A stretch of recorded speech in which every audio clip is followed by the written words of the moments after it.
Antes de explicar qué es el bautismo en el Espíritu Santo, quisiera comenzar primero explicando lo que no es.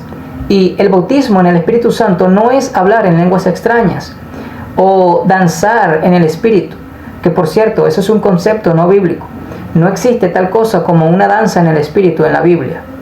El bautismo en el Espíritu Santo no es saltar frenéticamente de un lado a otro, ni dar vueltas de una forma descontrolada o delirante, ni nada parecido a eso.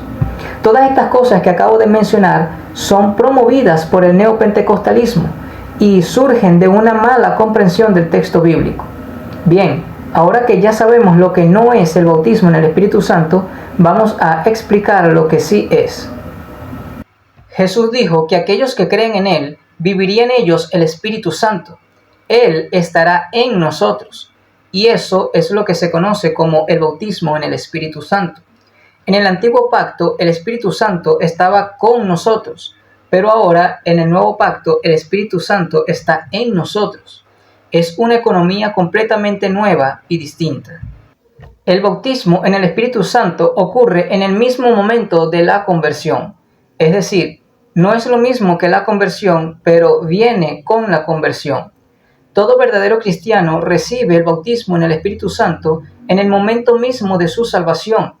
Y lo que sucede en el bautismo en el Espíritu Santo es que el Espíritu Santo toma al creyente y lo coloca en el cuerpo de Cristo. Nadie puede venir a formar parte del cuerpo de Cristo a no ser que el Espíritu Santo more en él. El bautismo en el Espíritu Santo ocurre una sola vez y para siempre. He escuchado a muchos referirse al bautismo en el Espíritu Santo diciendo: acepté al Señor o me convertí a Cristo en tal fecha y fui bautizado en el Espíritu Santo en otra fecha. Es decir, que para ellos existe una brecha de tiempo entre la conversión y la recepción del bautismo en el Espíritu Santo. Lo que significa que tú puedes ser un verdadero cristiano y no tener el bautismo en el Espíritu Santo.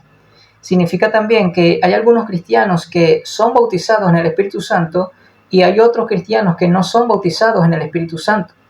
Pero sabemos que nada de esto es cierto.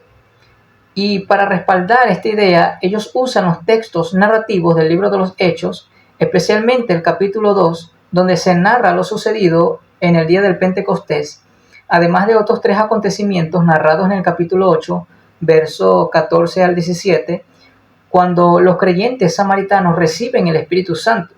Y es allí donde se ve también el por qué ellos piensan que hay un intervalo de tiempo entre la conversión y la recepción del Espíritu. El otro suceso se encuentra en el capítulo 10, versos 44 al 47. Y hay un último relato en el capítulo 19, versos del 1 al 7. Pero hay al menos 2 cosas que se pasan por alto y que quiero mencionar rápidamente. La primera es que la razón por la que hubo un lapso de tiempo para que los creyentes recibieran el Espíritu Santo es porque era necesario que Jesús volviera al Padre. Y una vez que Cristo muere, resucita y asciende a los cielos, entonces es allí cuando se cumple la promesa. Es por eso que todos los que recibieron el bautismo en el Espíritu Santo en Pentecostés eran creyentes, es decir, ya tenían tiempo de haber creído en Cristo. Y lo segundo es que esos 4 eventos que se toman para justificar, bien sea un segundo bautismo en el Espíritu Santo, cuya prueba obligatoria es el hablar en lenguas, o un segundo toque, le dicen algunos, o un bautismo especial, le dicen otros, o bien sea que crean que el Espíritu Santo se recibe más adelante después de la salvación o de la conversión. En esos 4 eventos se dice que todos recibieron el Espíritu Santo. En Hechos capítulo 2, verso 4 dice: y fueron todos llenos del Espíritu Santo. De igual manera, los creyentes samaritanos que habían creído, en Hechos capítulo 8, verso 14 al 17, de la misma manera, todos los que oían el discurso de Pedro en la casa de Cornelio, en Hechos 10:44, y lo mismo sucedió con los creyentes de Éfeso, que se narra en el capítulo 19, versículos del 1 al 7. En esos 4 eventos es significativo que todos fueron bautizados en el Espíritu Santo. No dice que algunos solamente, ni solo los que tenían más fe o solo los que se dejaban bautizar por el Espíritu Santo, no, sino todos, tal como Jesús dijo que sucedería.